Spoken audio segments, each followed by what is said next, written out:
The top 10 biggest trades in NBA history. Trading is a huge part of the NBA and all that happens there, as the best players in the world wind up right where they should be, proving that they can perform at the highest levels on better teams and that they can be trusted to do their job even if they're no longer the team's go-to guy. In order to stay competitive and to turn things around, teams' execs are constantly looking to move some pieces in exchange for other assets that better fit their plans for the present or the future, parting ways with other great players in the meantime. Over the course of history, we've seen some quite transcendent moves that have had a huge impact on the basketball world as we know it right now. For today's video, we're going to talk about the top 10 biggest trades in NBA history.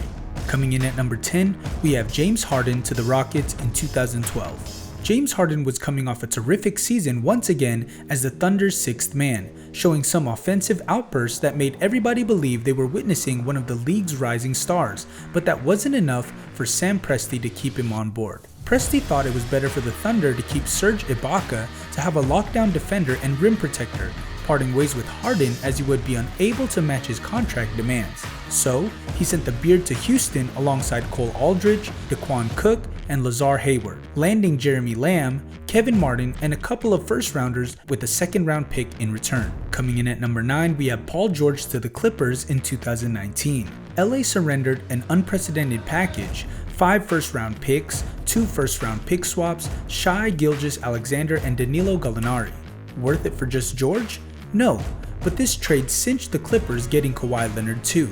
There's no guarantee this works out for LA. Leonard and George are each locked up only 2 seasons. But this trade created an instant championship contender. That's worth the potentially massive cost.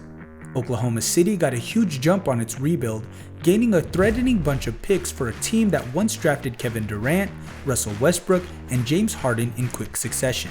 At number 8, we have Chris Paul to the Clippers in 2011. For a very long time, it seemed like Chris Paul had overstayed his welcome at New Orleans, not because the team or the fans didn't want him there, but because he had outgrown the entire organization almost since day one, and the franchise was going through mayhem at the time, so his departure was pretty much a lock. Paul was pretty clear to becoming a Laker, but the league eventually vetoed that move.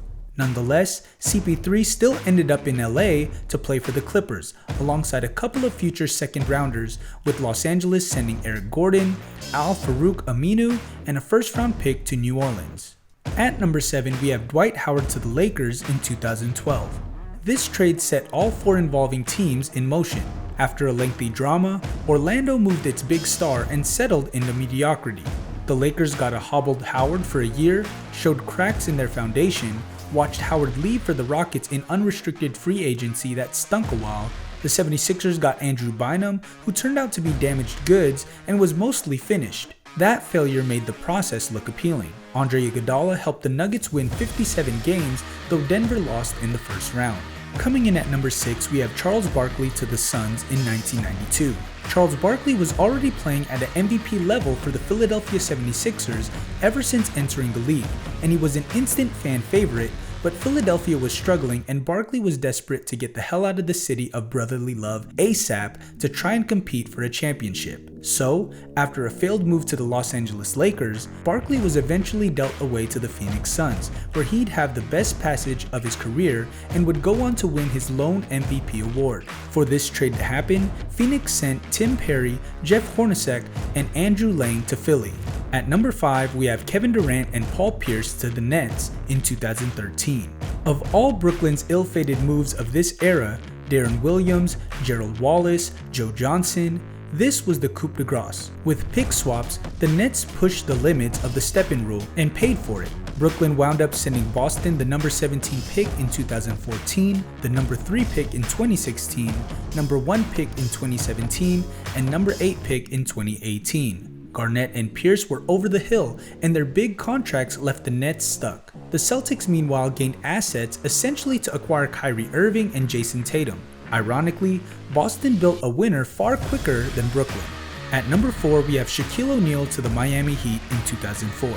Falk's feud with the Colts management was a mere blip compared to the longtime tiff between Los Angeles Lakers teammates Shaquille O'Neal and Kobe Bryant, which eventually led to Shaq being shipped to South Beach. In that deal in July 2004, the Miami Heat sent Lamar Odom, Caron Butler, Brian Grant, and a first-round draft pick to LA for the three-time NBA champion, who promptly teamed with Dwayne Wade to earn his fourth ring and coach Pat Riley's fifth in 2006. And while it's incredibly difficult for a team to recover from such a devastating departure, the Lakers have since gone on to win 2 more titles without Shaq, thanks in large to part of Odom's presence off the bench. At number 3, we have Kevin Garnett and Ray Allen to the Celtics in 2007. This one is by far one of the most interesting deals that have ever happened in the association, as the Celtics would land a couple of all-stars that weren't happy on the respective sides in exchange of pretty much spare parts, with Garnett finally having the chance to compete for an NBA championship and Ray Allen being the perfect complement for Rajon Rondo and Paul Pierce. In order to orchestrate this deal, 3 teams would have to get involved, with Boston landing Garnett, Glenn Davis, and Allen, Minnesota landing Al Jefferson, Ryan Gomes, Sebastian Telfair, Gerald Green, and Theo Ratliff, and the Sonics getting Delonte West, Wally Scissorback, and Jeff Green. Eventually, Boston would win 1 championship and kickstart the Big 3 eras once again in the NBA. At the second spot on our list, we have Kawhi Leonard to the Raptors in 2018. This trade won Toronto a championship.